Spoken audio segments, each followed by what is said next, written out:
que eu mandei essa plataforma, às vezes o Meet é melhor, mas o Meet não pode gravar mais, tá? Então, bom dia, gente, eu estou gravando a aula. Hoje a gente vai fazer só um rápido comentário sobre as barraginhas para complementar aquela visita lá do Newton. Depois, presencialmente, a gente vai falar mais, né? Hoje é dia 8 de setembro, é a nossa quarta aula. E o foco hoje vai ser mais estudo de impactos ambientais, né? Também a parte introdutória, tá bom?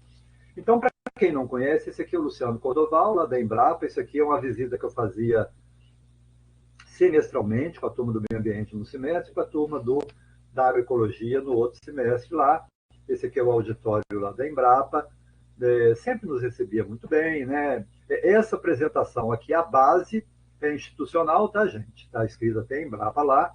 Ele gentilmente me cedeu, né? Então eu usava muito, né? Não tenho usado mais, agora que eu mexi, então vou passar isso aqui para vocês. Depois, por enquanto, eu quero focar só em dois pontos aqui, para não ficar distante. A gente vai tanto do homem que plantava árvores, como do visita do sítio do Newton, né? Então, isso aqui é uma microbacia, tá? Que hoje não tem esse hífen aqui não, né? Junto. Então, a gente tem isso aqui. Vamos supor que esse principal aqui fosse o rio Itapimirim e que aqui fosse lá o Caparaó, né? Nasce lá. Então, vem aqui, né? O principal, e aqui são os vários afluentes, né? Aqui, por exemplo, poderia ser ali em Alegre, né? Ali nas duas barras poderia ser o Rio Castelo, né? Entrando aqui com todos os afluentes vindo desde lá de Venda Nova. Então, isso aqui seria uma bacia, uma subbacia e uma microbacia, né? É lógico que a gente está falando, uma microbacia seria um pontinho desse aqui. Uma subbacia poderia ser isso aqui, né? A do Rio Castelo poderia, há quem chame de bacia, tá? Porque já é grande, tem muitos afluentes, né? Microbacia seria aqui, a do Newton lá é uma microbacia, né? A do Rio Alegre seria uma bacia, né? Um conjunto de bacias que depois, quando você pensa no macro, você dá o nome a cada uma de subbacias que vão compor a bacia do Rio Itapemirim, tá? Bom, então, naquele contexto de recuperação, aqui é uma projeção, seria uma visão de um drone olhando a parte superior de uma área de pastagem que foi feito diversos curvas, terraços em nível e com caixas secas. Barraginha e caixa seca, né? É uma discussão muito, se é a mesma denominação, se não é, presencialmente a gente discute isso, né? Eu já vi que o Márcio lá, para ele, uma é uma e outra é outra, né? Eu considero a mesma coisa.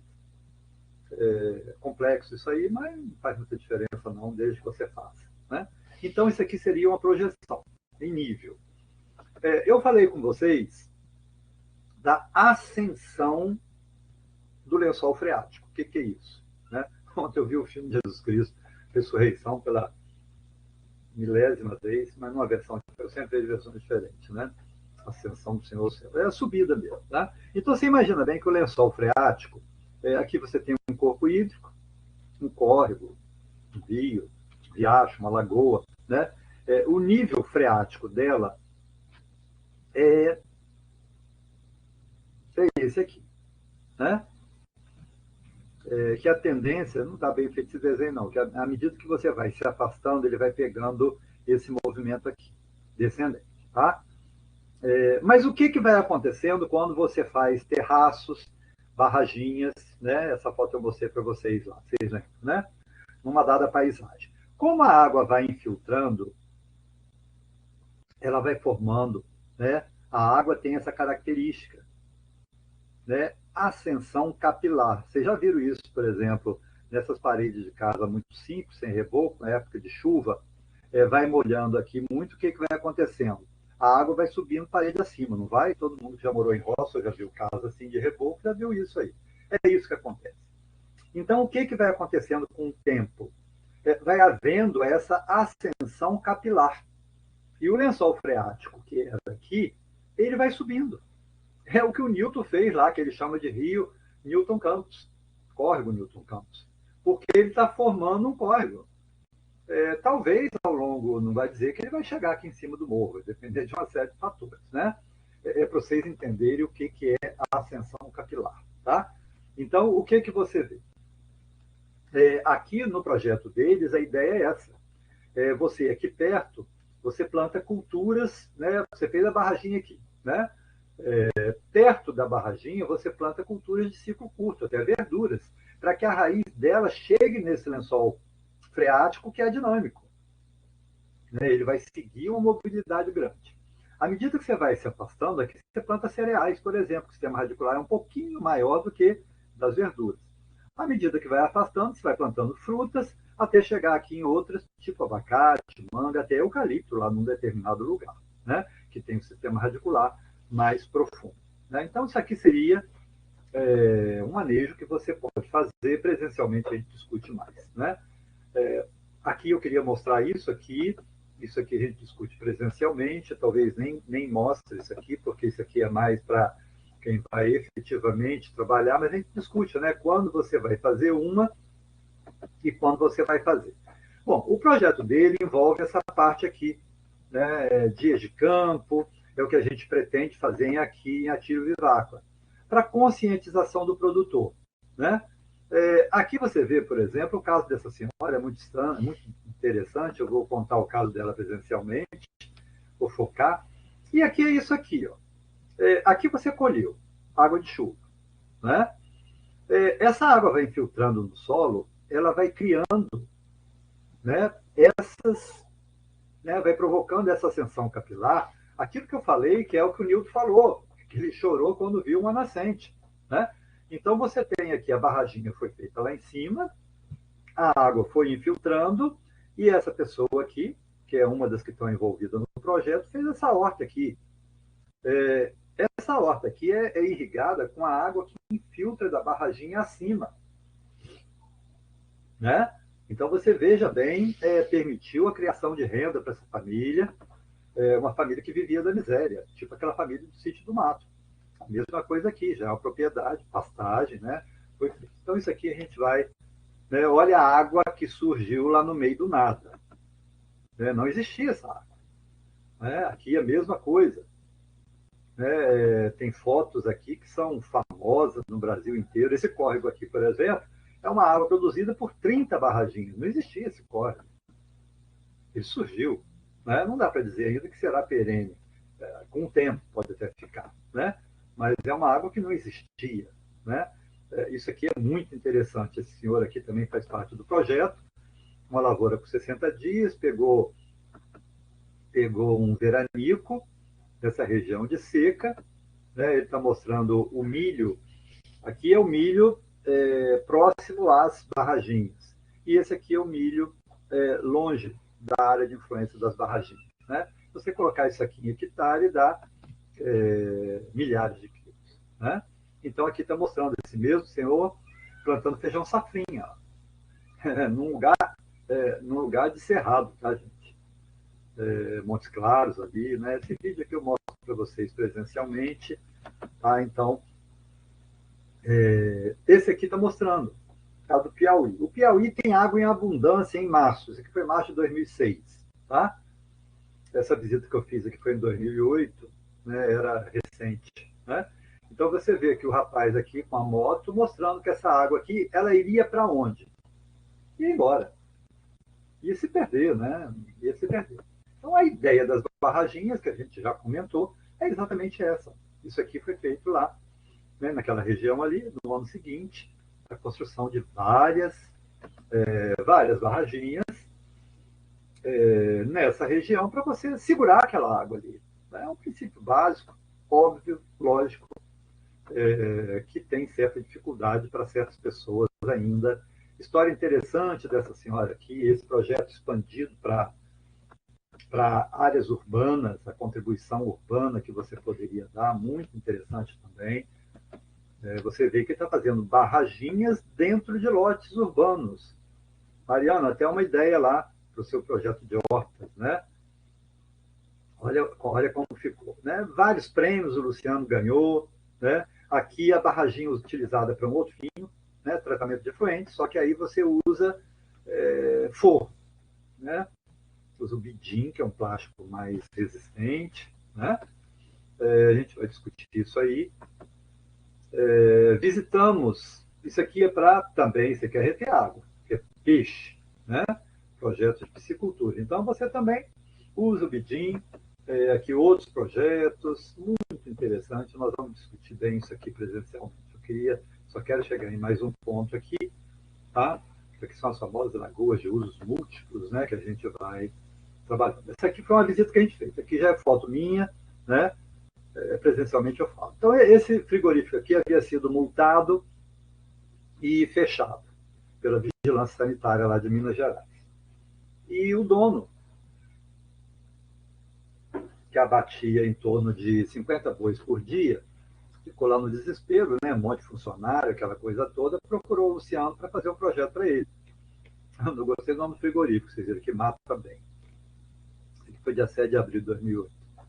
E ele fez esse projeto aqui. Isso tudo aqui, gente, é que está dentro do rumen dos bois, tá? Na hora que você mata, né?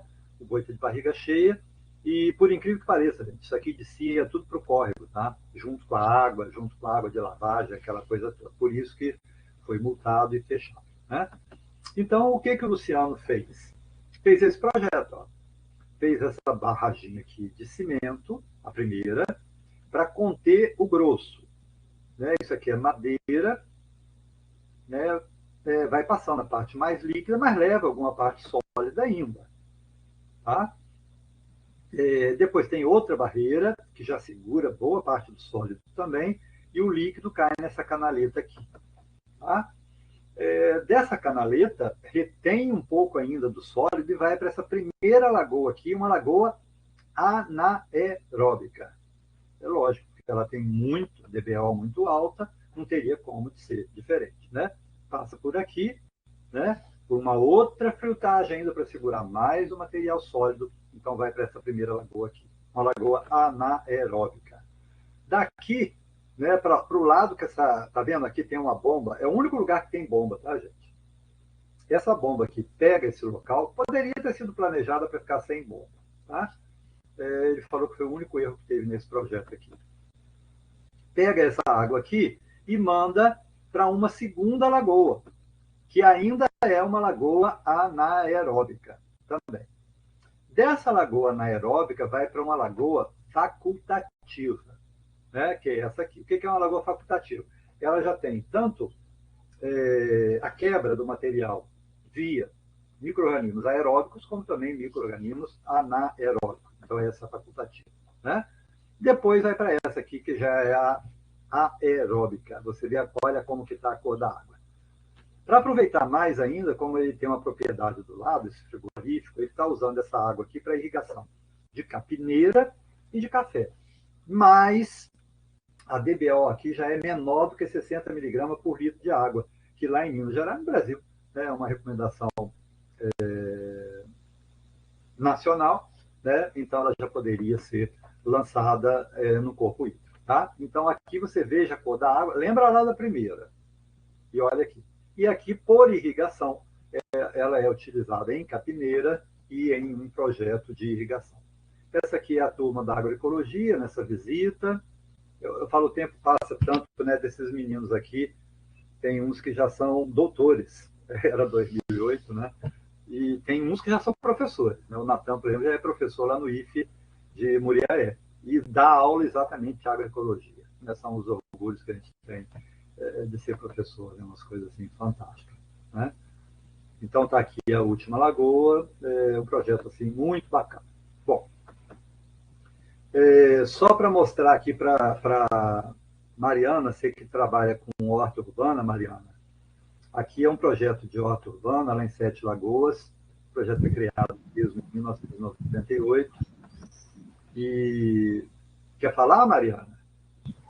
Não, eu estou prestando atenção. Essa do Sete Lagoas é aquela que o senhor comentou da gente colocar no capítulo, né?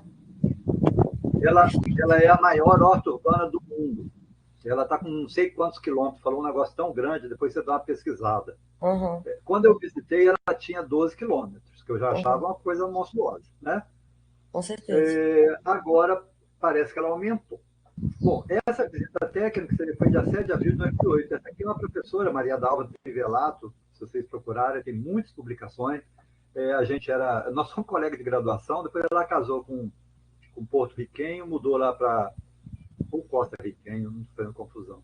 Morou lá muitos anos, aí de repente eles separaram, ela voltou para o Brasil, a gente nos encontramos lá, eu fazendo doutorado, e ela também, né? Passamos juntos no CETED Rio Pomba, trabalhamos juntos lá uns 5, 6 anos, né? De 2008 até 2016. Depois ela pediu transferência também para o IFE Distrito Federal, né? Até coordenador do curso de agroecologia lá hoje, né? Então ela, nessa visita aqui, a gente foi junto. E muito boa professora, né? Nessa área aí de horta, principalmente, né? E essa aqui é a história, tá vendo? A visão é uma coisa monstruosa, né? É muito grande, a ideia é muito grande, né? Então aqui tem a rede elétrica, né? Aqui o pessoal expulso, né? Pelo êxodo rural, e aqui são quilômetros, embaixo da rede de alta tensão, né? Uma parceria, então nessas áreas foram construídas barraginhas. Essa barraginha aqui de cima, na parte mais alta, tem 3.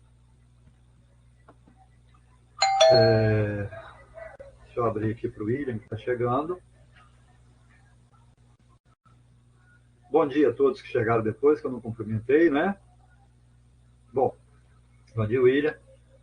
Silas também, que não tinha cumprimentado. Então, essa barraginha aqui, ela vai distribuindo água, né, ao longo, né, entre cada lote dos produtores, que são moradores dessas casas. Cada casinha dessa, Mariana, tem aqui do lado uma faixa exatamente da largura do terreno dela, que são 50 metros por 50. Então, a área de cada um são 2.500 metros quadrados. O mesmo do outro lado da avenida, que tem uma fila de casa aqui, tem essa avenida. Aí tem essa faixa aqui de 100 metros, que é a faixa que está debaixo da zona de transmissão de energia, e do outro lado tem a contra-avenida dessa, com as mesmas casinhas aqui. Então, cada lote desse aqui tem 50 metros de frente por 50 metros de fundo, que divisa com o do vizinho de lá, que é 50 metros por 200. Qual que foi a criação do projeto? Além disso, produzir produto. Qual a condição? Tem que ser morador dessa vila, tá? Para morar aqui tem que ser pessoal que veio do campo. A produção tem que ser orgânica. Todo o adubo que é utilizado é orgânico, produzido em parceria com a Emater e com a Embrapa. Tem que molhar a água com regador. Tá? A caixa d'água fica lá com boia para não desperdiçar água. E 0 de produto químico. Deu doença, só caudas. Tem um plano de manejo que você nunca na mesma área, isso aqui é o outro lado, tá vendo? São casas simples. Melhorou muito, tá? Melhorou muito a vida desse pessoal. Hoje em dia as casas são todas rebocadas, tem conforto, você vai lá, tem televisão, é um show o resultado desse projeto aqui, tá? Então aqui é uma visão que eu estou bem de cima, se expande muito. Sete Lagoas já é uma cidadezinha, tá vendo aqui a caixa d'água, com boia. Aí esses senhores e senhoras vêm aqui, pegam a água aqui com o regador e molham a horta, né? Capinam, cuidado. Como que é feita a venda? A venda é feita direta ao produtor, ao consumidor. Eu tive lá várias, eu acho que não está aqui, não sei se tem alguma foto, deixa eu ver se está aqui. Em vários momentos que eu estava lá, chegam pessoas, não tem aqui não, chegam pessoas assim de carro, que já se conhece, por exemplo, eu já fui à feira hoje, né? Eu chego na feira, já tem as pessoas que me conhecem, que eu compro sempre, né? Eles aqui já sabem que a senhora tal vai passar lá às 4 horas da tarde para pegar a encomenda que ela fez. Ela passa lá, por exemplo, segunda, quarta e sexta. Ela pega tomate com e cenoura. Aí ela desce o carro um pouquinho, porque uma pessoa não tem tudo. Né? Ela chega aqui e pega alface com esse aqui. Chega aqui e pega tomate. Pronto. O preço é muito melhor do que se fosse no mercado, coisa e tal. E tem uma divulgação muito grande, uma parceria com a Prefeitura Embrapa, para estimular as pessoas a darem preferência para esse tipo de venda. né, Maria? Professor, e aí a distância do centro da cidade até aí é curta, como é? Ó, aqui já cresceu tanto, Mariana, aqui era assim, por exemplo, quem trabalha na Embrapa, em vários outros órgãos que tem, para ir para a cidade, obrigatoriamente tinha que passar aqui, entendeu? Uhum, perfeito.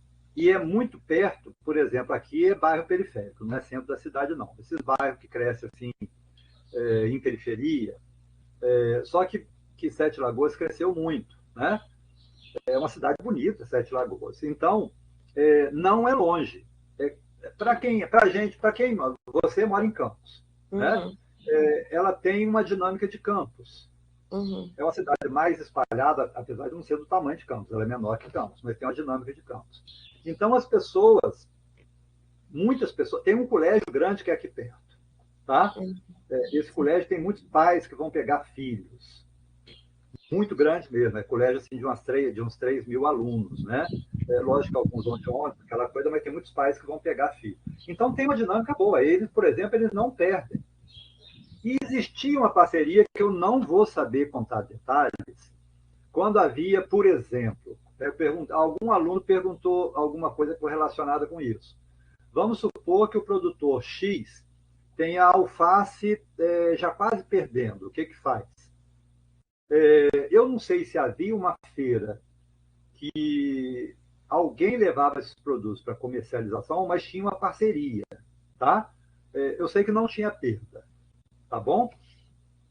Não saberia te explicar com detalhes como que era feito isso aí, né? Uhum. E aqui, esse é o Luciano, esses aqui são os meninos lá da turma que fez, da agro... Diga, Mariana. Não, eu concordei, achei perfeito. Queria É, saber esse a sistema de ideia, logística do isso, escoamento, é, assim, que fica, né? Mas vou exatamente. pesquisar. Dá uma pesquisada que é interessante, né? Eu, por exemplo, eu converso muito lá em Alegre, quando tinha feirinha, que voltou até a ter de novo, terça-feira eu já vou até lá. O pessoal que leva para a feira, tinha até o restaurante lá, Casa Velha, quem vai lá em Alegre deve conhecer. É uma senhora bem idosa que é dona lá. É ali na praça. É o restaurante mais conhecido ali. Ela tem uma parceria com os feirantes lá. Como ela tem ela tem um movimento grande no mercado dela, no restaurante dela, tudo que sobra lá na feira, não digo tudo, mas assim, alface de um, tomate de outro e tal, o pessoal leva para ela e vende para ela, um preço mais acessível, né? É bom para os dois. Ela, como comerciante que compra um produto com um preço mais acessível, e o produtor não pode voltar com a alface para casa. Você sabe disso, né? Batata até poderia, né? Batata não estraga em 3, 4, 5, 10 dias, né? Mas alface hoje é hoje, né? Couve, né? Cebolinha, salsa e tal, né? Então, muitos fazem essa parceria. Aqui também faz. Outro dia eu conversei com um senhor aqui, ele tem o sítio que ele produz, ele vende na feira, por exemplo, aqui ontem, quarta-feira, vende hoje, quinta-feira, aqui, Mariana. Então, o mesmo ele vende quarta, o que sobra ele vende quinta. Hoje, na casa dele, ele pegou a garagem dele e colocou, montou lá direitinho já, tem tempo que ele mexe com isso, né? E os vizinhos e alguns restaurantes vão lá, fecha, entendeu? Compra tudo, compra tudo. Ele praticamente não perde nada, né? Bom, aqui o Luciano ele gosta de mostrar que essa aqui é lá na Embrapa já, foi a primeira barraginha que ele fez como demonstrativo, né? Então ele tem um orgulho danado de mostrar essa barraginha aqui que ele classifica como a pioneira, né? Aqui a gente já indo embora, eu tirei do carro, né? Essas máquinas eram muito ruins, mas mostrando aqui, a gente chama paisagismo em pastagens, né? Que é isso aqui quase tudo é aquela fruta que o piqui, né? Que o goiano dá vida por um piqui, né? Bom, pessoal, vocês estão vendo bem aí o tamanho da tela? Tem essa opção aqui, ó, na tela de vocês colocarem tela cheia. Eu não sei o tamanho que está aparecendo para vocês aí. Tá bom o tamanho? Tá bom, tá dando para ver bem. Tá aparecendo eu do lado esquerdo, as mensagens e a apresentação no meio, assim, num tamanho bom, né? Isso. Professor, eu fiquei com uma questão aqui na minha cabeça. De acordo com as imagens que você colocou, né, do sistema de barraginhas, como que funcionaria em planície? Lugar plano seria quase aquilo que o Newton fez, né? Seria Uhum. caixa úmida, que a gente chama, Uhum. tá? Tá. Seria caixa Perfeito. úmida, que você retém ali. Já tem as planícies naturais. Aquela do Newton, o que ele construiu ali foi o que ele chama de caixa cheia, Uhum. né? Porque você retém uma água que ia passar por ali. Ele criou, na verdade, planícies.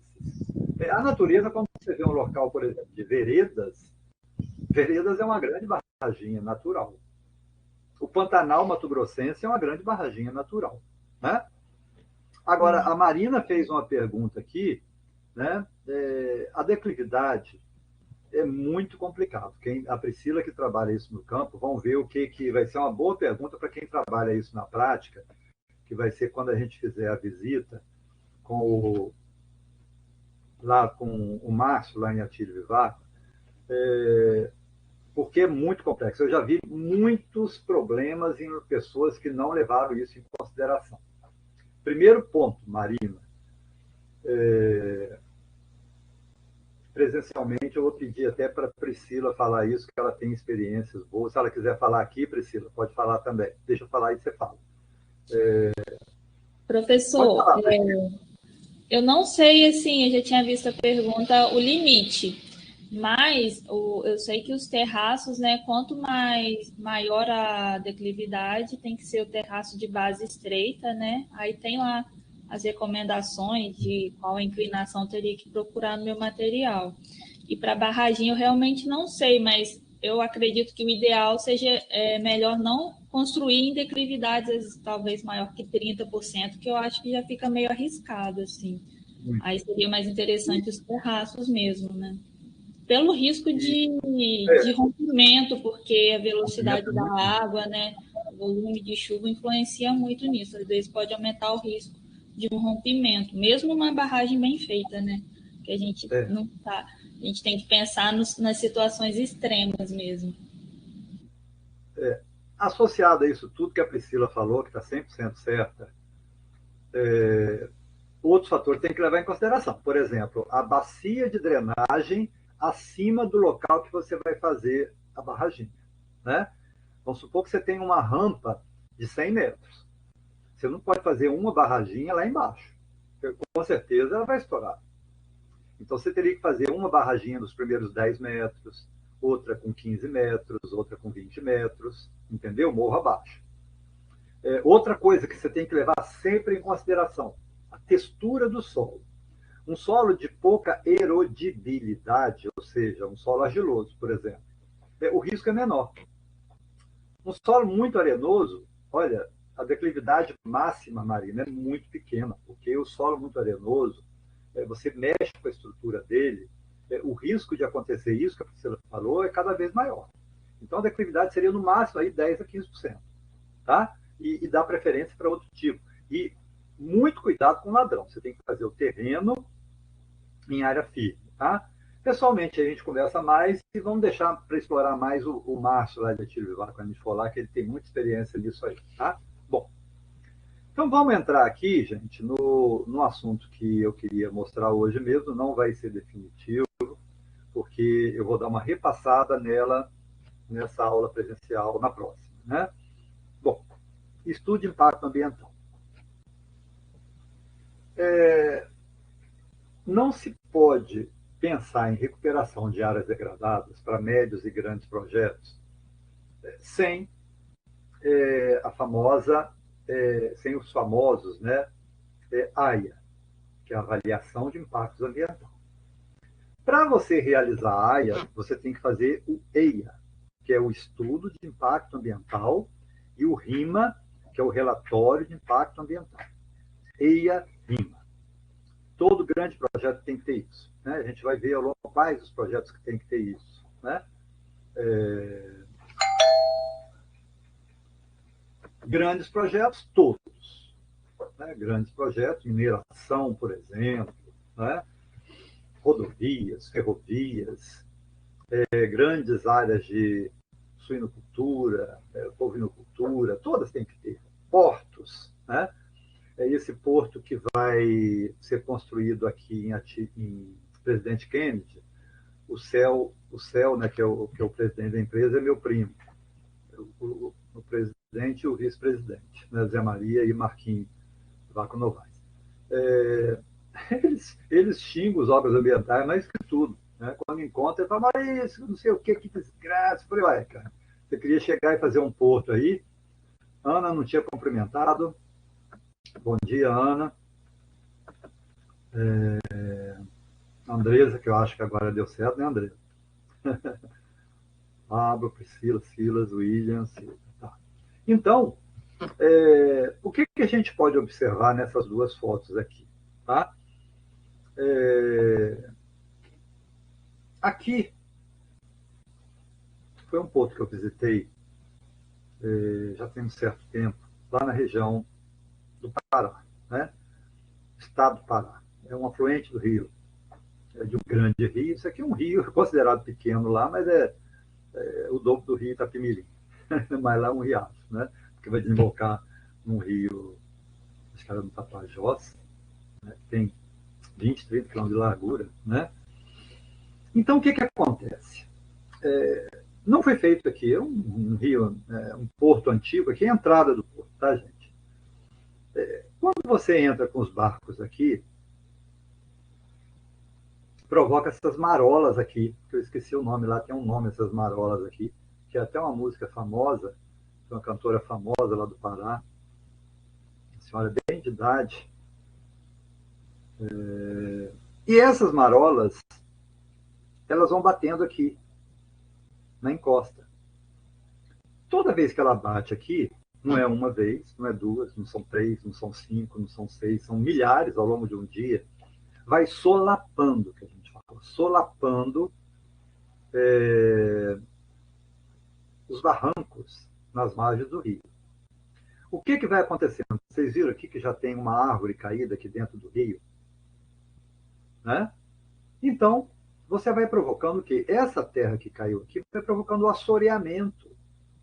Gente, você desassorear um porto, o canal de um porto é muito caro, porque tem o calado, o barco tem o calado, que é a profundidade mínima que tem que ter um dado canal para que ele possa entrar.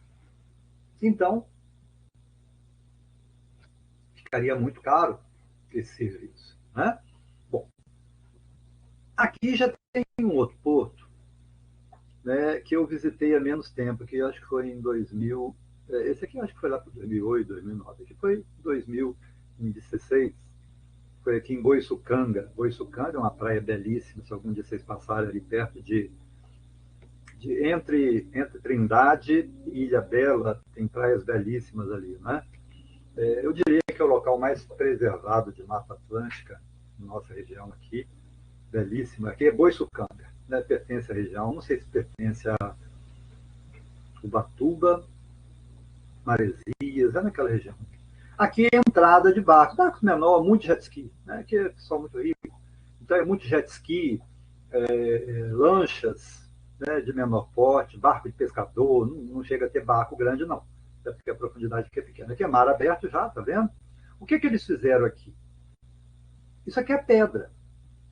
E eu perguntei a uma pessoa lá, usaram pedra aqui, brita, começou da brita 2, brita 3, brita 4, brita 5, até pedra marroada, que são aquelas pedras maiores. Né? Então, eu não sei se vocês estão vendo as marolas aqui, na hora que ela bate aqui, a pedra dissipa essa energia, que a marola é energia. Né? Então, não vai acontecer o quê? O desmoronamento aqui, não vai ter assoreamento desse canal.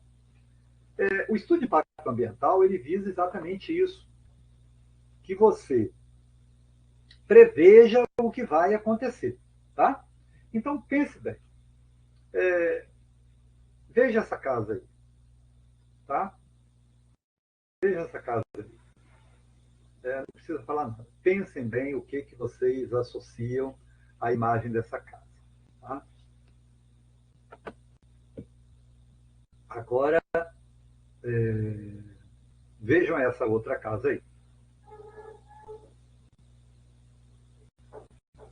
Vejam que você associa essa casa. Teoricamente, né, as duas pessoas podem ser, isso é a imagem que eu peguei de internet, eu não sei não, tá? Se a pessoa é rica, pobre, não sei, né? Isso aí eu falo em cima de uma coisa que eu penso e em cima de várias situações que eu vivi e tal, né? Mas eu gosto muito dessa frase aqui, ó. Quando a pessoa é caprichosa, a simplicidade se transforma. Vocês viram aqui? Isso aqui é sapê, ou tá boa. Aqui é um vaso de barro com uma planta. Vassoura feita daquela de PET. Aqui um saco de aninhagem com uma planta, né? Isso aqui é aquele amarelão que você compra aí, tira, dissolve na água e faz. Aqui é grama. Aqui é o vermelhão, mesmo do amarelão. Né? Deu uma quebra aqui. Aqui é madeira, tronco, não sei de que, madeira. Né? Barro, né? Terra batida aqui.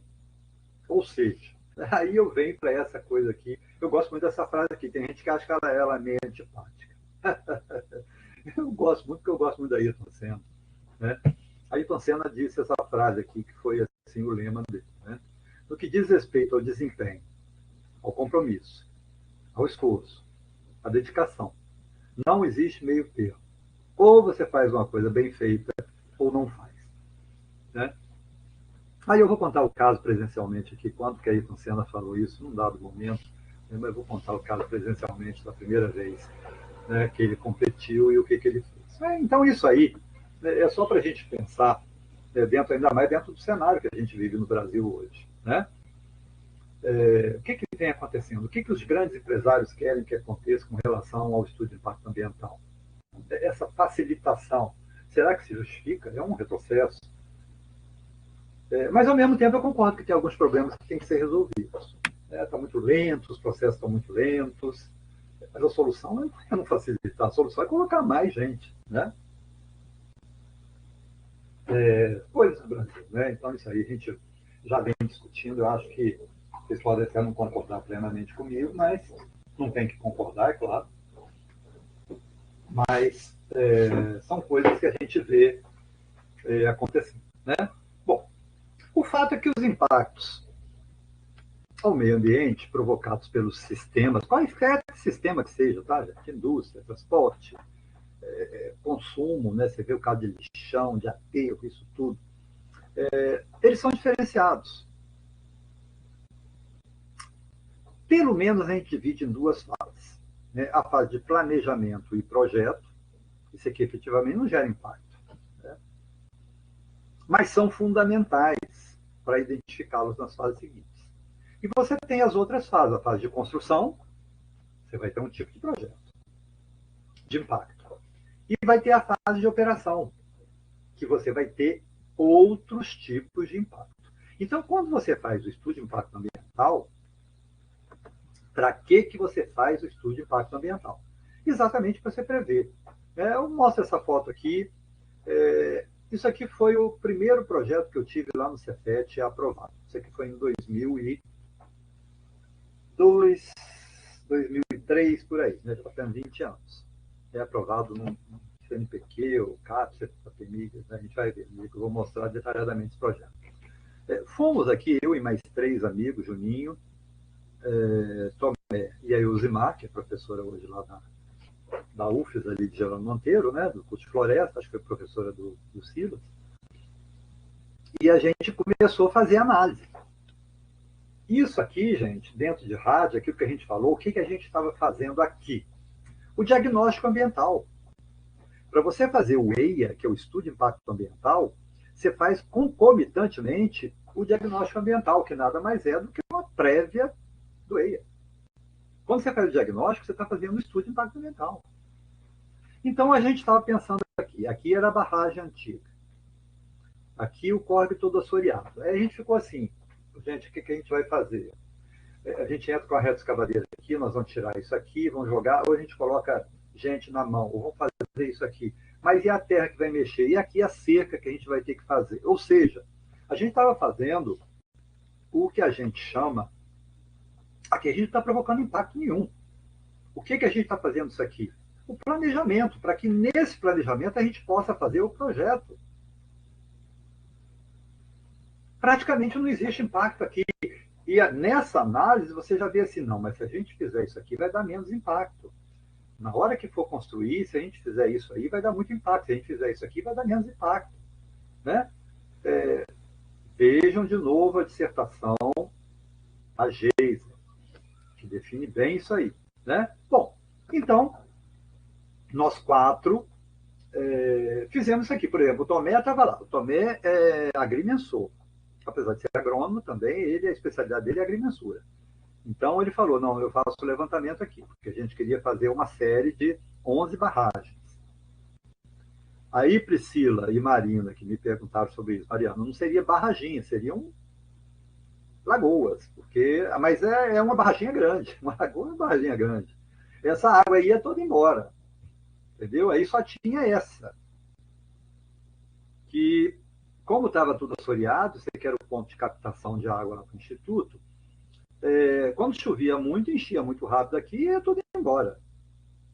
Né? Não deu para fazer as 11, que o dinheiro acabou, mas fizemos 7. Né? Vocês vão ver isso particularizado num outro momento, né? Com detalhe.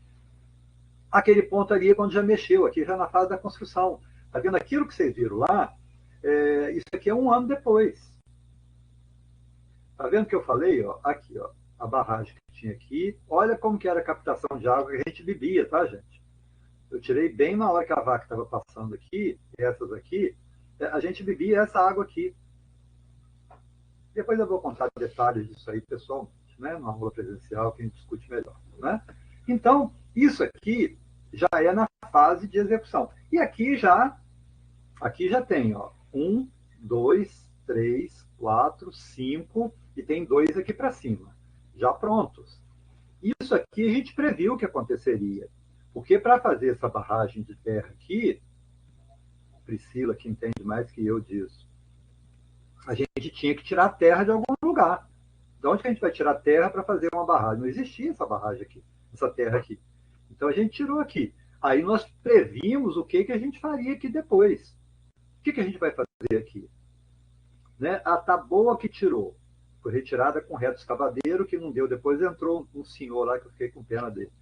Um senhor lá, com boi atolava quase até no pescoço, com 2 garfos de madeira e com ferro prendendo, e enfiava lá no meio do brejo lá, e os bois iam puxando aquilo ali para arrastar o que ficou, para não rebrotar, né? Porque a taboa é um negócio assim impressionante, né?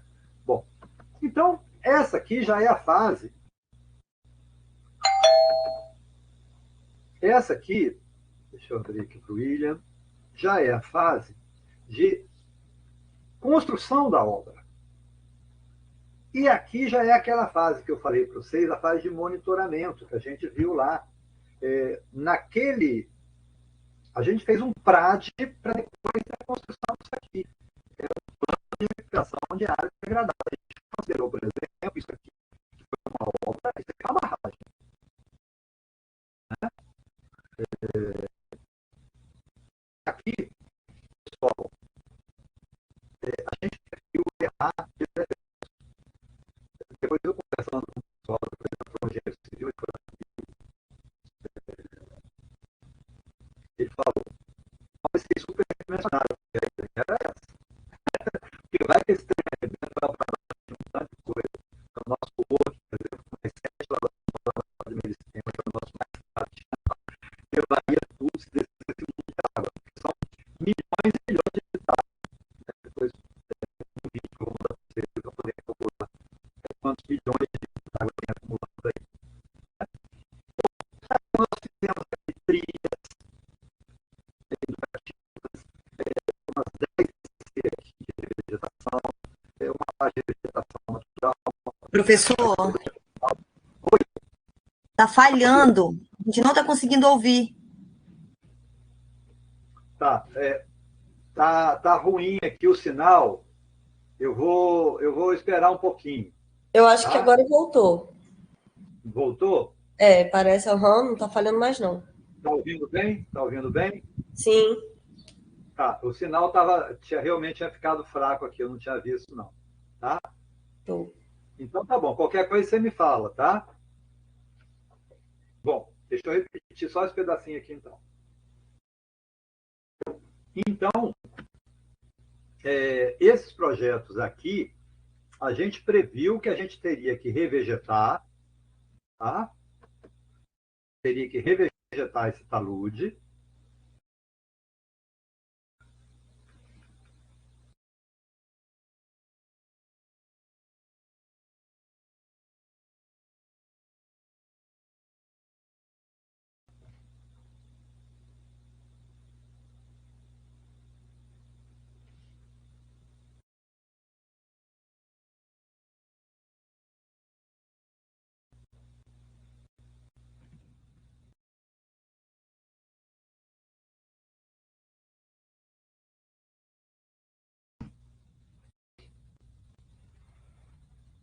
Pessoal, está ouvindo que tinha dado uma parada? Estou ouvindo, professor. Beleza, beleza. Então, deixa eu só voltar nesse aqui, tá? Que eu não sei pelo tempo aqui, eu acho que vocês ficaram uns 2 minutos. Então, isso aqui são as obras prontas. Vocês ouviram essa parte que eu falei daqui? Professor, acho que pode repetir, que estava cortando. Tá. Então, isso aqui, olha, vocês estão vendo aqui, tem 1, 2, 3, 4, 5, e tem mais 2 açudes aqui para baixo, para cima, né? Em média, cada um tem 3, 4 metros de profundidade, a largura é na faixa de 50 metros, alguns chegam a ter 100, 120 metros de comprimento. Então, depois vocês vão fazer aí, são milhões de litros d'água que a gente tem armazenado aqui. Mas aí eu falei, a gente previu, naquela fase de planejamento, que a gente ia impactar aqui, porque a gente precisaria tirar a terra aqui do barranco, do pasto degradado, estão vendo? Para fazer as barragens.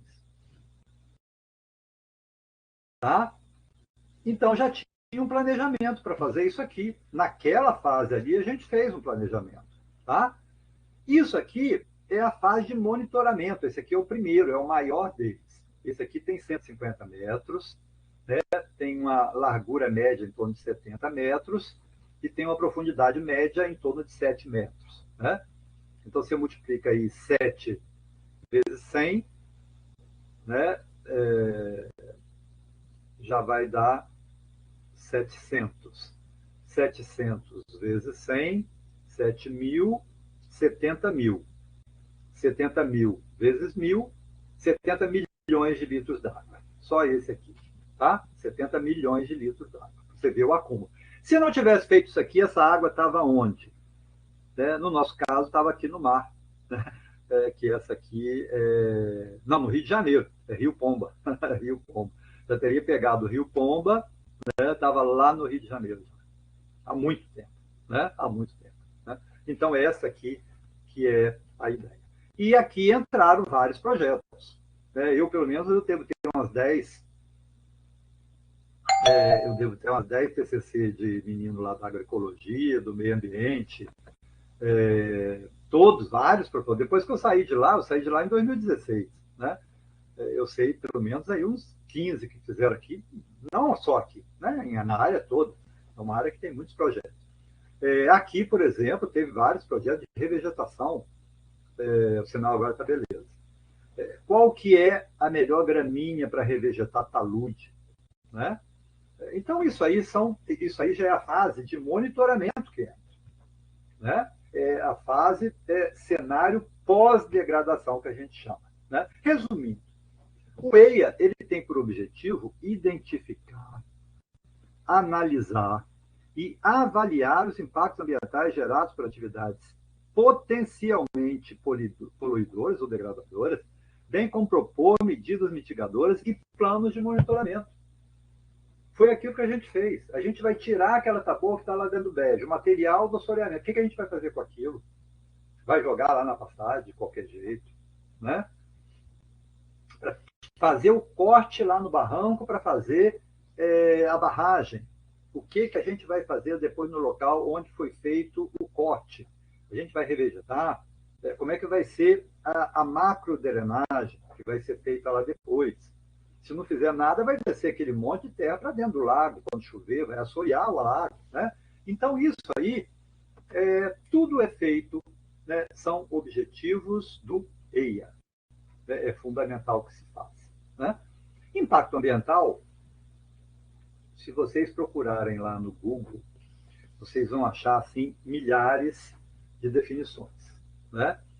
Eu gosto muito dessa aqui, que é a do CONAMA, né, a principal resolução que mudou a história do Brasil, ambiental do Brasil, que define que é qualquer alteração das propriedades físicas, químico-biológicas, que altera, na verdade, no primeiro momento, né, falava que era resultante das atividades humanas que, direto ou indiretamente, afetam tudo isso aqui. Saúde, segurança, bem-estar, atividade social, econômica, biótica, condições estéticas, sanitárias, qualidades e recursos ambientais. Ou seja, qualquer coisa que você faça, que você altere as condições de saúde socioeconômicas e o bem-estar da população, você está produzindo um impacto ambiental. Né? Bom, então, essa é uma definição bem clássica. Eu gosto muito dessa imagem aqui. Eu não iria para Alegre. Né? O meu objetivo era ter ido para Santa Teresa. Eu sempre quis morar aqui na Serra, aqui no Espírito Santo. E eu, antes de morar em Guarapari, eu falei assim, eu podia morar um tempo lá em Santa Teresa. Depois eu vi que não tinha jeito, porque a vaga para minha esposa, que também é funcionária do IFES, né, saiu aqui para Guarapari. Eu falei, não, então a gente já muda direto para Guarapari. Mas eu queria morar em Santa Teresa, trabalhar em Santa Teresa. Aí fui lá e gostei muito dessa fotografia de uma campanha que estava tendo lá. Aqui é bem simbólico, aqui Marina que gosta dessas, né, da coisa lúdica, né, Marina? Aqui uma pessoa falando que ia cortar a árvore, né, para construir a casa dele, né? E aqui mostrando que as árvores estavam dando sustentação para isso tudo aqui. É isso mesmo. Aí depois eu fui lá tomar numa vinícola lá, né, comprar um vinhozinho, tem muito vinho produzido lá, né, pelos Colombo, aquele povo lá que mora lá em Santa Teresa, né, muita agricultura familiar, muito interessante. Eu estava sentado lá, aí eu observei isso aqui. Eu não sei se vocês conseguem ver. Aqui é uma árvore. Foi cortada. Tá? A raiz dela, ela vinha aqui por fora, ela entrava, aqui é uma rocha. Tá? Ela entrava aqui debaixo, do lado, e abraçava a rocha. A mesma essa que está vindo aqui por cima. Ó. Ela entra aqui e entra debaixo da rocha. Ou seja, isso que está feito aqui nessa maquete, nessa figura lúdica, eu vi aqui. Tá vendo? Eu vi aqui desse jeito. O que aconteceu com o barranco aqui? Já caiu. Aí lá na frente eu vi também um lugar. Aqui, olha. Tinha tido aquela chuva, foi 2016, entrou até dentro do museu, né? Que tem lá, fez um estrago danado. Foi aí que eu desisti de mudar para lá, que eu vi que o campus não fica em Santa Teresa, né? Fica lá embaixo, tem que descer uma serra, subir, descer todo dia. Falei, não quero não. Aí desisti, fui lá para Alegre. Mas isso aqui a gente vê na prática, isso que eu falei. Né? Considerações. O que você deve considerar quando você vai fazer uma avaliação de impacto ambiental? Primeiro, diagnóstico da área de influência. É aquilo que eu estava fazendo lá com meus 3 companheiros, lá que eu mostrei para vocês. Identificação dos mecanismos de causa e efeito. Se eu fizer isso aqui com um trator, qual que vai ser o efeito? Eu vou fazer um corte no barranco. Quando chover, vai assorear a lagoa. Se eu vou deixar sem revegetação, vai aumentar o processo erosivo. Isso que é causa e efeito. É o pensamento sistêmico. Né? Aquela figura que a gente já mostrou 500 vezes, que vocês vão entender melhor agora. Né? Aí você vai fazer a análise dos impactos ambientais e vai adotar as efetivas medidas mitigadoras que você pode fazer para reduzir. Né? É aquela coisa que somos inteligentes, somos seres superiores, né? E por isso que a gente tem a capacidade de reduzir. Né? Bom, vou passar isso aqui tudo com tanto detalhe não, que a aula de hoje vai ser mais curta. Né? Bom, e o RIMA? Daquilo tudo que você fez, eu vou apresentar para vocês alguns presencialmente, que eu era assessor do COPAM, que é o Conselho de Política Ambiental de Minas Gerais. O Igor aí, e o pessoal que mora em Minas conhece melhor, porque isso não tem aqui no Espírito Santo. Porque Minas é muito grande, né? Minas foi subdividido em 8 regiões, eu fazia parte da Zona da Mata, então eu era conselheiro, na verdade, do COPAM. A gente ia uma vez por mês, na última segunda-feira do mês, às 14 horas de todos os meses, analisar os projetos. Então, todos os projetos que tinham na Zona da Mata, a gente aprovava ou não. Quem fazia a avaliação era a equipe, que corresponde ao pessoal do ITAF, aqui, o pessoal dos órgãos ambientais aqui. Só que Minas Gerais é muito maior. Só a própria Zona da Mata, medidas mitigadoras para reduzir. É a mesma coisa que redutora, tá, Marina? Mitigar e reduzir é a mesma coisa. Seriam isso. Não, potencializadora é quando você já tem uma coisa boa acontecendo e você quer fazer ela ficar melhor ainda.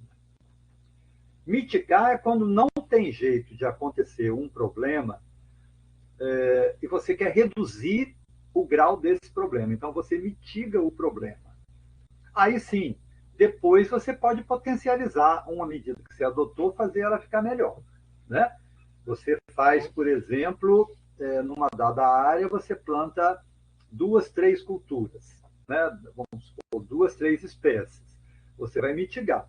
Aí depois você fala assim, não, eu vou enriquecer essa região aqui, para acelerar o processo de regeneração. Aí você vai lá, planta mais 10 espécies, espécie melífera, para agradar o William que está aí, né? Atrair a abelha, aquela coisa toda. Aí você vai potencializar. Entendeu? Então a ideia é essa aí. Pois é. Isso aí, William. É isso aí. Bom, então esse documento, o EIA, é muito grande. Ele é técnico. Né? Ele é técnico. A gente, quando ia julgar, por exemplo, lá, a gente tinha acesso especial, a gente tinha uma senha, tinha um token. É um documento secreto isso aí. Que só, no caso, éramos 15 membros que compunha o Conselho do COPAM. Quem são esses 15 membros? Pessoas da sociedade civil. Eu, por exemplo, representava um instituto meu, que na época era Cefet, né? Não era IFE ainda, era Cefet. Então, eu representava o Cefet. A vaga não era minha. A vaga era de quem? Era do Cefet. Eu simplesmente era o representante do Cefet. O Corpo de Bombeiro tinha uma vaga. Era o sargento, tenente e tal, que ia lá. Podia até trocar, mas a vaga era do Corpo de Bombeiro. Tá? Tinha um representante das escolas públicas. Tinha um pastor ou padre. Tá? Tinha uma eleição, tá bom? Tinha uma instituição de nível superior federal, que na época eram as universidades. A gente entrava como escola técnica. Tá? Então, tinham duas. A Universidade de Soda tinha uma e eu representava a escola técnica. Foi a forma, né? Então, a gente, uma semana antes, a gente recebia esses documentos, lia, fazia análises. Na hora da votação, a gente chamava, era em torno de 30, 40 processos por mês. Tá? Então, tinha alguns que era licença prévia, algumas licenças de operação, algumas licenças de instalação. De um modo geral, o que dava mais problema era a licença prévia, porque é o que tinha mais problemas de avaliação. Então, você tinha maior rigor. Né? De um modo geral, quase nunca era aprovado da primeira vez. Tá? Porque as empresas elas tentam baratear o empreendimento. A gente analisava grandes empreendimentos. Né? Eu participei de empreendimentos lá de, por exemplo, o aterro de Juiz de Fora, na época, ficou em 120 milhões de reais. Né? A gente participou. Ele demorou quase um ano para ser aprovado, porque tinha muito problema sempre. Foi Andrade Gutierrez com a Odebrecht, uma parceria das duas que construíram. Né? Muita PCH, obras grandes. né? Tem obra mais menor, que é mais fácil. Um posto de gasolina, por exemplo, exige muito menos, né? O posto de gasolina tem que atender uma, duas, três medidas e pronto, né? Não tem tanto rigor. Igual a PCH, né, que você vai atingir populações inteiras, às vezes, né? Bom, então esse documento é técnico. A gente lia esse documento inteiro lá na hora? Não. A gente não daria conta, tem documento aí que tem 1.500. Da Transposição de São Francisco tem mais de 10.000 páginas, até subdividido, né? A gente lia... beleza, Maurício. Beleza. A gente lia o que se chama RIMA. O RIMA é um relatório. Ele é resumido. Ele não é tão técnico, porque nessa comissão tinha lá uns 3, 4, 5 que eram técnicos. No caso, eu, o professor da UFV, no caso da EPAMIG não, a Companhia de Energia lá de Minas, esqueci o nome lá. Ele também era engenheiro e tal, né? Mas você tem muita gente lá que é o pastor, por exemplo, é um teólogo.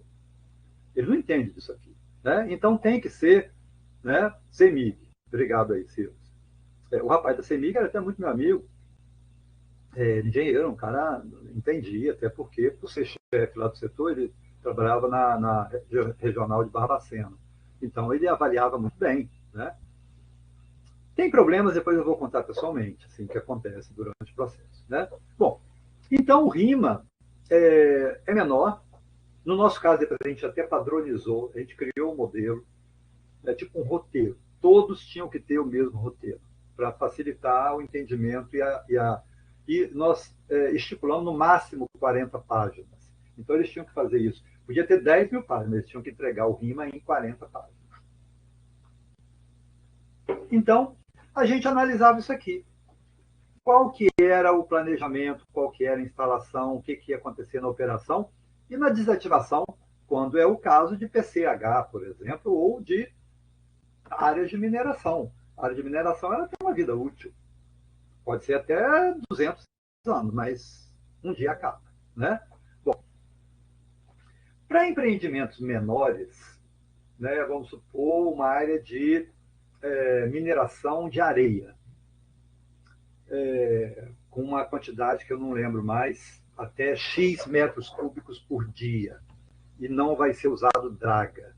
Então, você não precisa fazer um EIA-RIMA, você pode fazer um PCA-RCA, que é um plano de controle ambiental. Entendeu? Que são para atividades que vão produzir menos impactos ambientais. Tá? Que foi mais ou menos o que o Wilton, que é meu orientado, se ele entregar a dissertação, que está quase chegando o dia, ele vai fazer lá da zona ali da microbacia ali, daquela que passa ali em Rive. Tá? E aqui o RCA. A lógica é a mesma. O PCA é um documento maior. É lógico que seria 50 páginas, é grande. E o RCA é um documento diminuto. Pode ser 10 páginas. Tá? Que vai resumir aquilo tudo ali para empreendimentos menores. Algumas áreas, hoje, no caso de mineração, sempre foi exigido o PRAD, que é popularmente conhecido por PRAD, que é o Plano de Recuperação de Áreas Degradadas. Depois que você fizer toda a obra, como que você vai recuperar essa obra? Eu vou mandar para vocês mais à frente, lá para o mês de final de outubro, um vídeo produzido lá por professores meus, e interessante que tem professores meus, tem alunos meus e tem colegas meus que aparecem nesse vídeo trabalhando, já anos depois né? Foi até uns 3 anos atrás que foi produzido esse vídeo, e de 20 anos atrás que eles foram ou aluno, ou colega, ou professores meus, né? A vida é mágica. Bom, então, no plano de recuperação de área degradada, você faz o planejamento do que você vai fazer, né? Ainda tem o RADA, que é o Relatório de Avaliação de Desempenho Ambiental do Sistema de Controles e Medidas Mitigadoras. Aqui, por exemplo, nesse mega projeto de recuperação do Vale do Rio Doce, né? Com esse absurdo que houve aí da mineradora Vale. Eles têm que fazer isso aqui de 3 em 3 meses. Não nada. À medida que adotou na microbacia tal, como é que está lá? Diminuiu o percentual de ferro e manganês na água? Como é que está a quantidade de particulados? Como é que está a DBO no lugar tal? Como é que está o OD no lugar tal? Como é que está a quantidade disso? Pronto. Isso aí é um rato. Porque vai significar o quê? Se a obra que você fez está dando resultado ou não. Entendeu? Porque você fez uma bacia de contenção para diminuir a quantidade de particulados.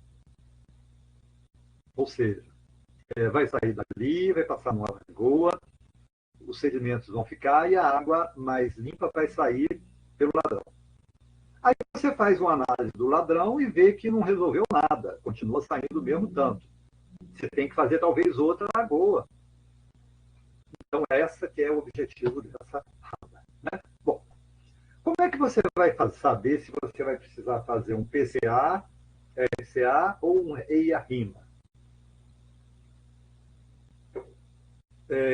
Por essa deliberação normativa do COPAN 7404. Né?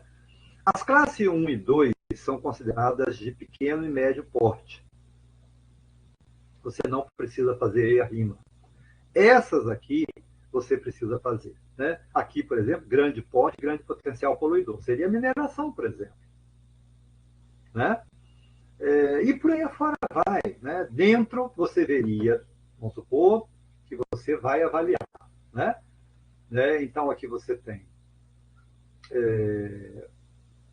potencial poluidor, pequeno e médio, mais pequeno porte de empreendimento. Então, você vai fazer o quê? Um PCA, RCA. Essa aqui, o porte do empreendimento é médio, mas tem um pequeno potencial poluidor. Você também não vai fazer um EIA-RIMA. EIA-RIMA é caro, tá, gente? Você tem que contratar uma equipe muito grande. Tá? Uma pessoa que vai explorar areia, por exemplo, na mão, ela nunca poderia pagar uma equipe para fazer um EIA-RIMA. Né? Já um PCA-RCA é fácil, né? Porque são poucos documentos, aquela coisa bem mais tranquila. Então, você segue essa lógica aqui, né? E veria, então, qual que seria. Né? Bom, o que tem que estar presente num processo de EIA-RIMA? Essas atividades aqui. Qual que é o empreendimento impactante? Você vai falar um posto de gasolina, uma ferrovia, uma rodovia, uma PCH, uma usina hidrelétrica. Tal. Qual que é a atividade impactante que você vai proporcionar? Qual que é o processo impactante? Área, ator social, elaborador. Quem que vai elaborar isso aí? Avaliador, quem que irá licenciar? Alternativa locacional do empreendimento, alternativa tecnológica do empreendimento. Isso tudo aqui a gente vai ver com bem detalhe, tá? Porque isso aqui não dá para falar assim não, porque é um processo. A área de influência, vocês viram que no caso da Vale, aquela barragem que estourou lá em Brumadinho, a área de influência foi até aqui no Espírito Santo. Estava lá em Minas Gerais. Então, dependendo um empreendimento de grande porte, a área de influência pode ser toda a bacia hidrográfica, a jusante, influenciar a parte até a montante. Por exemplo, os peixes que estavam ali e que estão sendo dizimados, talvez eles subissem a montante para desovar. Se eles morreram, impactou também a montante. Então, pode ser toda a bacia hidrográfica de um determinado rio. Né? Ou seja, a área de influência é onde ela vai impactar. Se você tem, no caso daquela barragem que eu te mostrei ali, né, pode impactar o meio físico, pode impactar o meio antrópico e pode impactar o meio biológico. Qual que vai ser a área de influência total do seu projeto? A soma delas. Tá? No meu projeto lá, a gente não fez assim tão bonito, porque era uma coisa interna nossa lá, mas a gente viu que se rompesse aquilo tudo lá, a gente ia influenciar, a gente viu até onde que a gente ia influenciar. É lógico que ia ser muito menos, né? Mas se rompesse todos, ia dar um prejuízo danado para a gente. Ia romper a estrada lá na frente, por exemplo. A gente teve até que pensar uma alternativa, por exemplo, onde que estaria a ligação daquela comunidade lá se rompesse a estrada, por onde que eles iam passar. Você pensa bem o que a gente teve que fazer para fazer aquelas barraginhas lá. Tivemos que pensar, né? Então, muitos detalhes você tem que pensar quando você vai fazer um determinado projeto, né?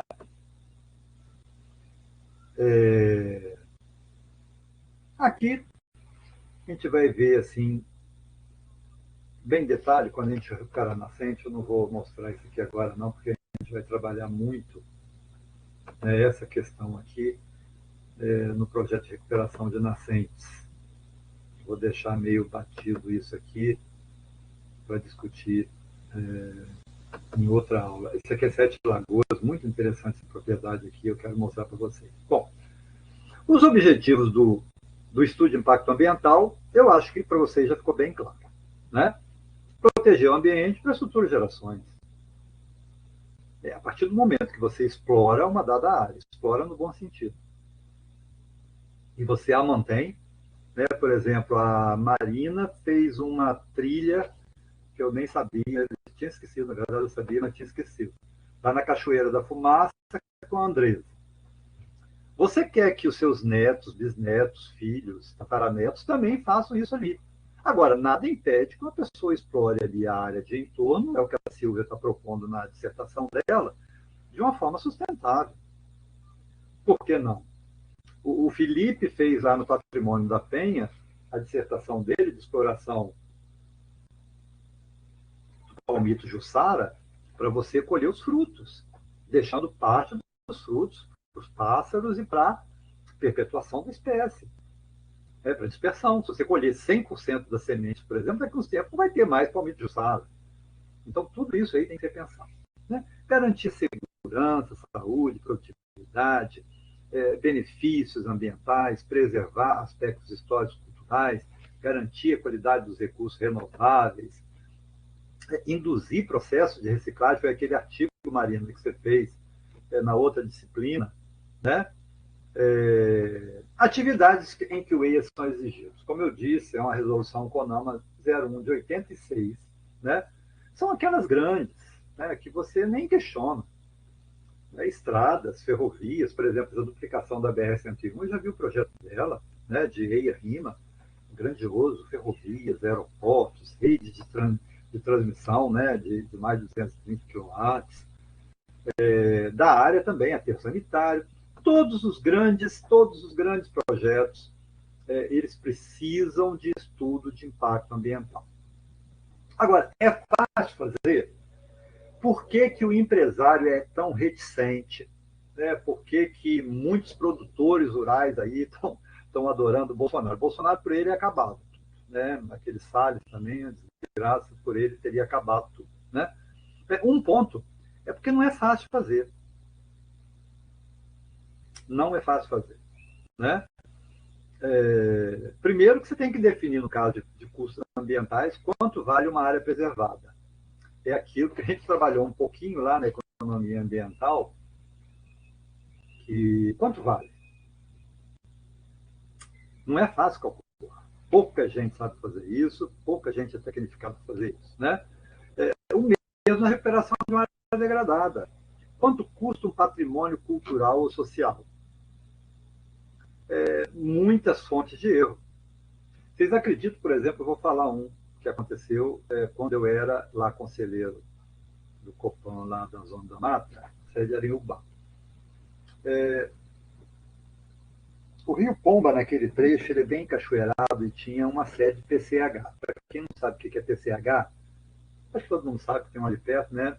Pequenas centrais hidrelétricas. Né? Você tem as hidrelétricas, são a grande Itaipu, que eu visitei outro dia lá, maior do Brasil, e tem as PCH, as pequenas centrais hidrelétricas, geram uma quantidade menor de energia, né? Chegou lá um processo para a gente analisar. E, de repente, a gente começando a analisar, eu, por exemplo, não tinha observado, porque não é minha área, tinha lá que tinha um determinado... uma ave e um macaco, eu não lembro, macaco, eu não conheço as espécies, não sei, não lembro qual que era, não. Aí o cara viu aquilo ali, na hora que ele chamou, né? Ele já tinha falado comigo. Eu falei, rapaz, você está brincando que o cara fez isso. Maurício, ele fez. Antes de você entrar, tinha um outro processo que foi pela mesma empresa, só que foi feita numa outra microbacia. O que o cara fez? Ele fez Ctrl+C, Ctrl+V e adaptou alguma coisa. Só que ele esqueceu de tirar esse pássaro aqui e esse macaco aqui, que não existe nessa região aqui. Isso aqui é lá da região de Ponte Nova, a gente está na região aqui. Menina chamou o cara lá, representante da empresa, mas o cara ficou com um carão, sabe quando o cara fica gago? Resumindo, não teve nem chance para essa empresa, tá? O projeto foi rejeitado, não foi dada outra oportunidade para a empresa fazer outra. Posteriormente, eu nem sei se foi contratada outra empresa para fazer. Pode acontecer isso aí. Por isso que a equipe do conselho tem que ser qualificada, né? Você tem que ter, aí que entra a coisa que eu falei, multidisciplinar. Eu era agrônomo, tinha engenheiro florestal, tinha um especialista em peixe, tinha um especialista em aves, né? Tinha pessoal que representava o interesse comercial também, né? O presidente da indústria de móveis, Gilbar, participava. Ele queria que eu não fizesse nada, ele queria que liberasse tudo, né? O pessoal da indústria, de um modo geral, é muito assim, né? Então, né, tem muitos erros nos critérios, generalizações, é isso que eu falei. Tem o papagaio tal em Guarapari. Aí você vai fazer um lá de Iriri, porque é praia, você fala que tem um papagaio tal lá também. Aí pode ter ou não. Né? O peixe tal, você vê, por exemplo, aqui tão perto do Rio de Janeiro. Né? A peruá é típica aqui do Espírito Santo. Vai até uma partezinha da Bahia, uma partezinha do Rio e acabou. Não tem. Você vai para o Nordeste, não tem peruá. O cara pega, vai fazer, põe peruá lá no Nordeste. Não tem jeito, né? Prazos irreais, uso de dados não confiáveis. Gente, dados você não pode pegar no Google, por exemplo, para fazer um EIA-RIMA. Pode ser um trabalho científico? Pode. Uma dissertação defendida, um artigo publicado numa revista séria? Pode. Mas você vai lá no Wikipédia? Impossível. O Wikipédia não é confiável, gente. Ele é montado. Você pode abrir um lugar no Wikipédia e colocar lá alguma coisa. Né? Bom, informações desatualizadas, apresentação inadequada de resultados, falta de avaliação multidisciplinar. Isso aqui são erros que, geralmente e infelizmente, quando é feito corrido, pode acontecer. Né? Então, você, na hora que vai apresentar esses EIAs, né, você vai ter o diagnóstico ambiental, você vai falar o que atingiu o meio físico, o que atingiu o meio biológico, o que atingiu o meio socioeconômico. Tá? Detalhadamente, tá, gente? Análise de impacto ambiental. De novo, no projeto na dissertação da Geisa, tem isso aqui que foi feito no sítio do Newton. Não deixe de ver para vocês entenderem. Parece que é difícil, não é fácil, mas vocês vão ver como que a Geisa fez lá no sítio do Newton, né? Usando um programa que foi desenvolvido pela Embrapa. Tá?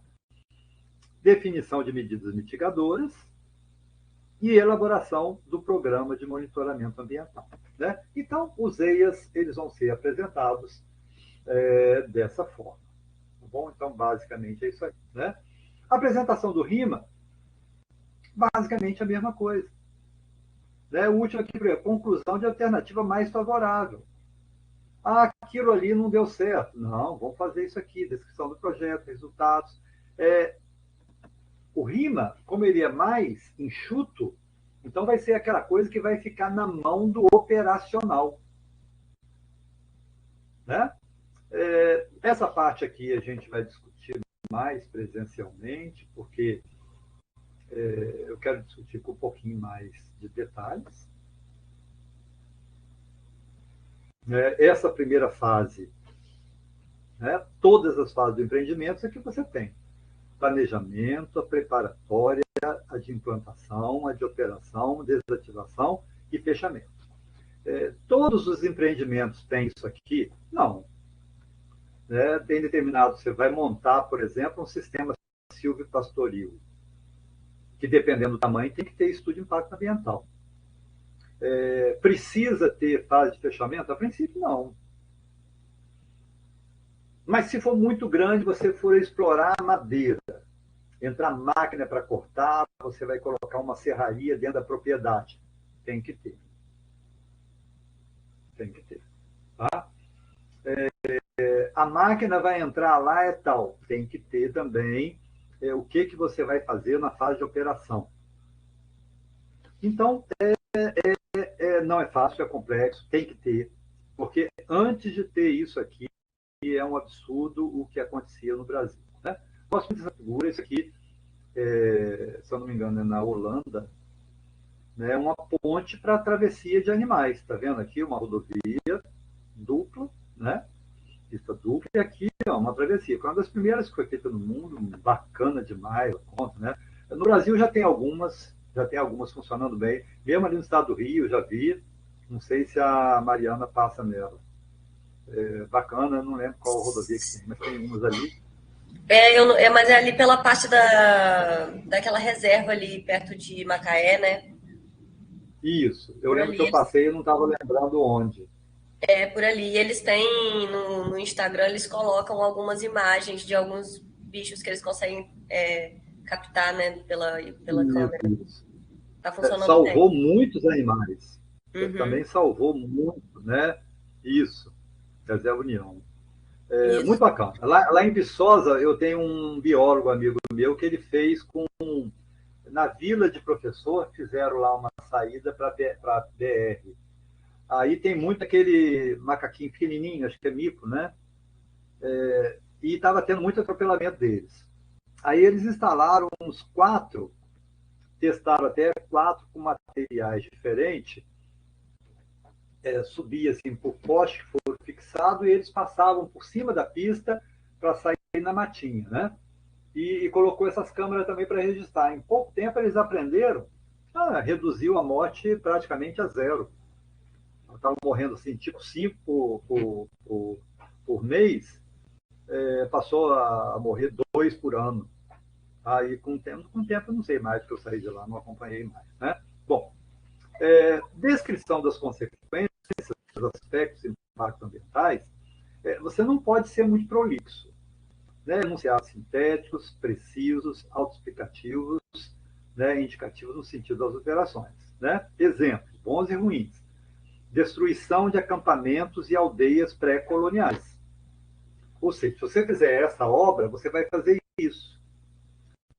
Se você fizer uma lagoa, vai submersão de sítios arqueológicos. Se você fizer isso, modificações do fluxo de veículos. Se você fizer isso, vai acontecer isso. Né? Vai ter exemplo aqui de um trabalho que a gente fez, de um trecho da transposição de São Francisco, não sei se é esse próximo aqui, mas está aqui, isso aqui. Eu tenho um amigo, né, ele é professor da Universidade Federal da Paraíba, e ele, na época ele trabalhava, não era professor ainda, trabalhava na obra de transposição das águas de São Francisco. Tá? E a gente tinha que formar um grupo, e eu participei do grupo dele, foi muito bom, foi um aprendizado danado, porque ele estava lá, ele estava trabalhando mesmo. Tá? Ele é engenheiro agrícola e ambiental, então ele estava lá de capacete na obra, ficava lá o dia inteiro. Então, a gente fez junto isso aqui, mas ele que conhecia lá e tal. Então, a ação. Isso aqui é concreto, tá? Não é coisa que a gente fez só para disciplina, não. Ele pegava lá, que estava participando da equipe do EIA-RIMA, da transposição de São Francisco, de um trecho, lógico, né? A transposição de São Francisco foi dividida em vários trechos, e cada subbacia tinha uma equipe que trabalhava. Eram mais de 3 mil pessoas trabalhando, para vocês terem ideia, né? No EIA-RIMA. Contratação de mão de obra. O impacto direto, geração de emprego e renda. Outro, geração de expectativas nas comunidades indígenas. Aumento ou aparecimento de doenças. Introdução de tensões e riscos sociais. Esses dois aqui vão provocar quais impactos indiretos? Aumento da demanda de serviços de saúde. Tá. O que você tem que propor, então? E que foi proposto aqui, que foi feito? A construção de um hospital. Contratação de médico, contratação de enfermeiro, agente social para trabalhar com comunidades indígenas, por aí afora. Nesses dois aqui primeiros, impacto direto é esse. Impacto indireto, dinamização da economia local, pressão sobre a infraestrutura urbana. Tá, é bom você gerar emprego e renda? É bom. Mas tem escola, tem creche para atender as crianças que vão nascer lá e que vão chegar. Vai aumentar a criminalidade. Obra, de um modo geral, aumenta. Tem policial suficiente para atender a essa demanda? Gente, é só um exemplo para você ver o que tem que pensar, tá? A pessoa que controla um projeto desse, um mega projeto desse, tem que ser uma pessoa muito experiente, tem que ter muita paciência, muita competência, tem que ter uma equipe muito boa, né? Bom, aqui tem algumas considerações finais. Desvantagem do EIA, aumento do tempo. A maior reclamação que os empresários têm é essa aqui, né? Média 3 meses, mas pode ser de 10 meses até anos, né? Necessidade de equipe capacitada, o que é caro. O custo pode chegar a 0,5% a 1% do projeto. Se você pegar um projeto igual foi, por exemplo, Transposição São Francisco, que já ficou em 17 bilhões, o custo poderia ser 170 milhões de reais. Pensa bem o que é isso aí, né? Vantagem: maior segurança, previsão e planejamento, proteção ambiental e da segurança pública. Ou seja, eu sempre falo isso. É nova ainda.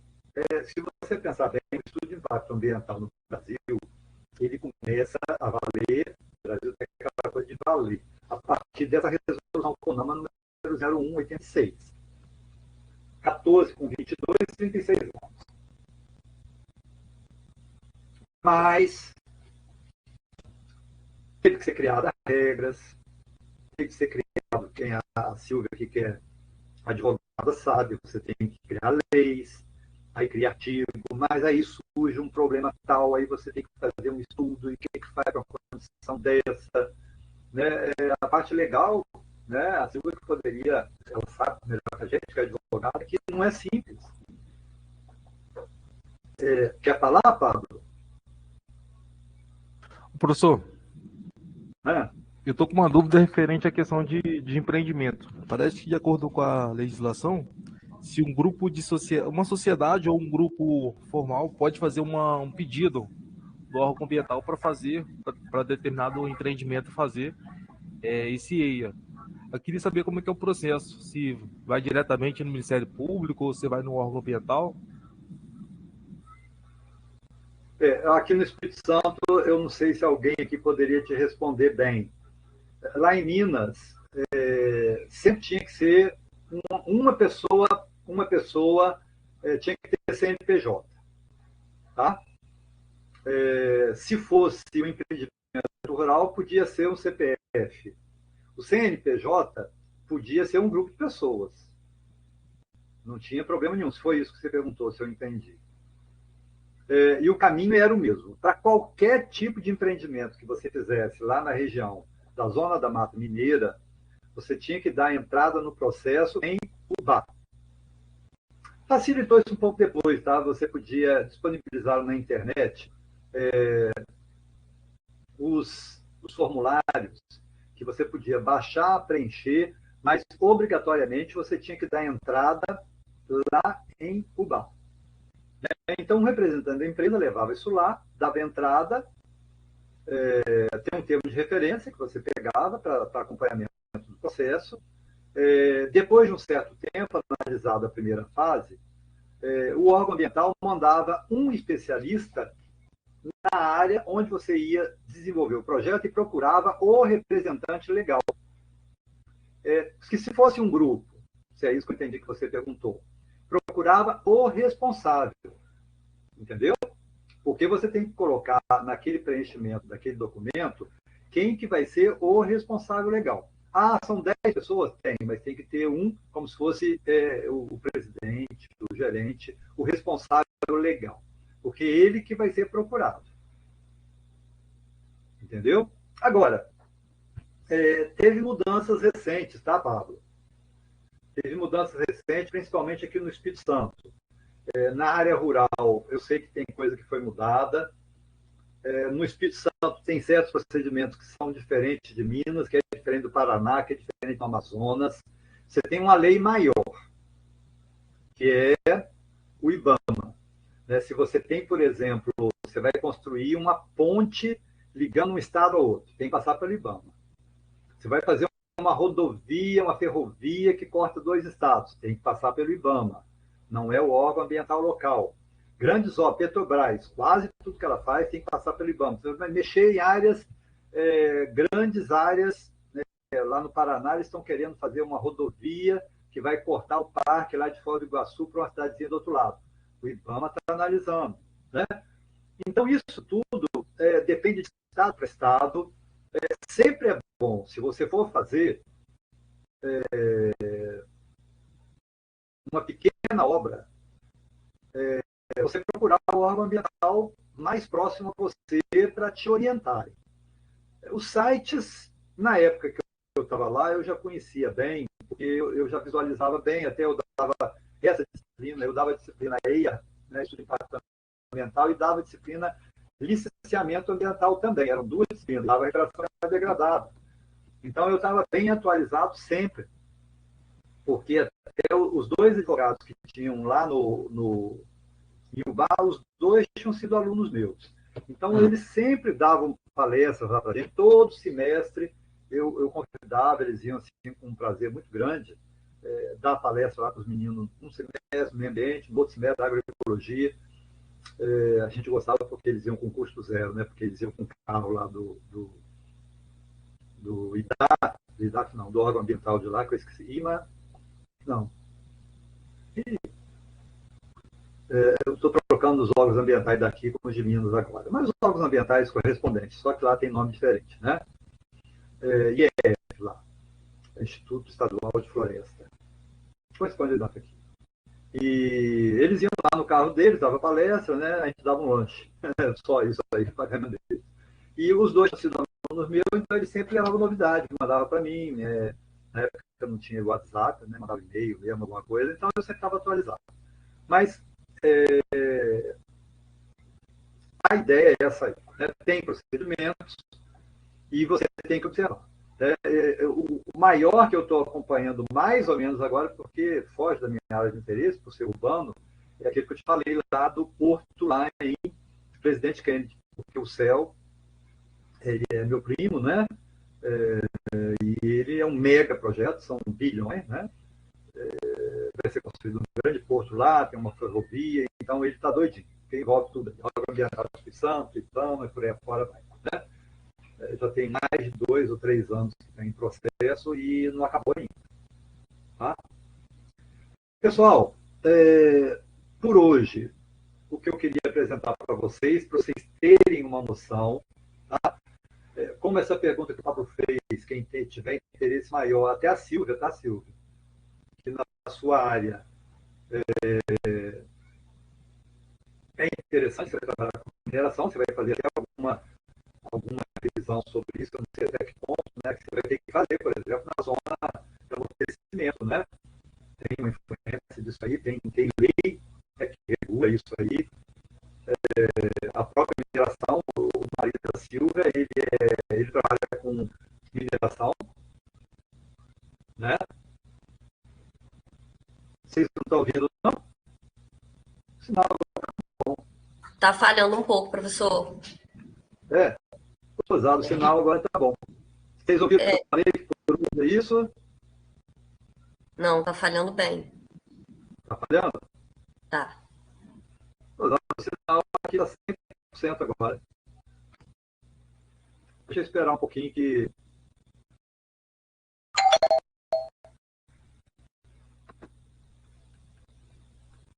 Tá, agora voltou. Voltou? parou de novo. Voltou. Estão ouvindo agora? Estou ouvindo. Bom, pessoal, então, assim, por hoje o que eu queria mostrar era isso aqui, tá? A gente vai, né, na próxima aula, a gente discute melhor esses temas. Eu queria que vocês conhecessem. É um assunto muito importante, muito rico, né, para muitas pessoas que vão trabalhar para as áreas mais variadas. Lembrem-se, né, que precisa, hoje em dia, cada vez mais, a questão legal é ser procurada.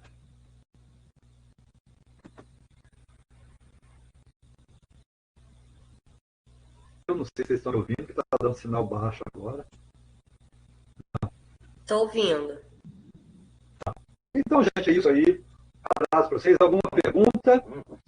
Se alguém tiver alguma pergunta, fiquem à vontade para fazer, tá? Isso. É isso que eu tinha para mostrar, né? Até um projeto como esse aqui está ligado, por isso que eu quis mostrar, né? Essa área onde foi feita a horta foi feita aqui porque passa uma rede de alta tensão da CEMIG. E embaixo de rede de alta tensão você não pode ter construções, por exemplo, de casas. Então foi feita uma parceria da CEMIG com a Prefeitura, com a Emater e com a Embrapa e com a Secretaria de Agricultura, para que pudesse ser realizado esse projeto.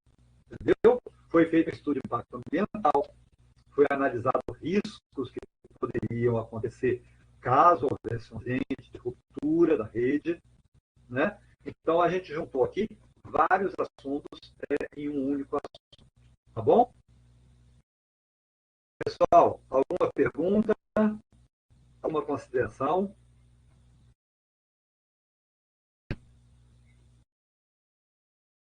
Beleza, então, gente. Isso. Exatamente, Silvia. A ideia é essa, tá? Beleza, Marina. Deixa eu ver quem está aqui. Beleza, Ana, Andressa, Igor, Mariana, Marina, Pablo, Silvia, Silas, Priscila e o William, né? O Maurício que saiu. Quase todo mundo hoje. A Louro falou que não vinha e o Evaldo que não veio. Né? Também ele falou que não vinha porque tinha um evento hoje lá em Venda Nova, tá? Então, um abraço para vocês. Se alguém quiser algum material mais específico, eu tenho e é bom também, tá? Professor, Procurar. Oi, diga. Referente à visita, estava proposta para dia 15. O rapaz não deu resposta ainda não, tá? Tá, aí a gente vai conversando pelo WhatsApp, como é que vai ficar? Vamos conversando pelo WhatsApp, tá bom? Tá, beleza. Assim que ele me responder, eu falei com ele ontem. Aí ele falou comigo que estava analisando a melhor data, tá? Então,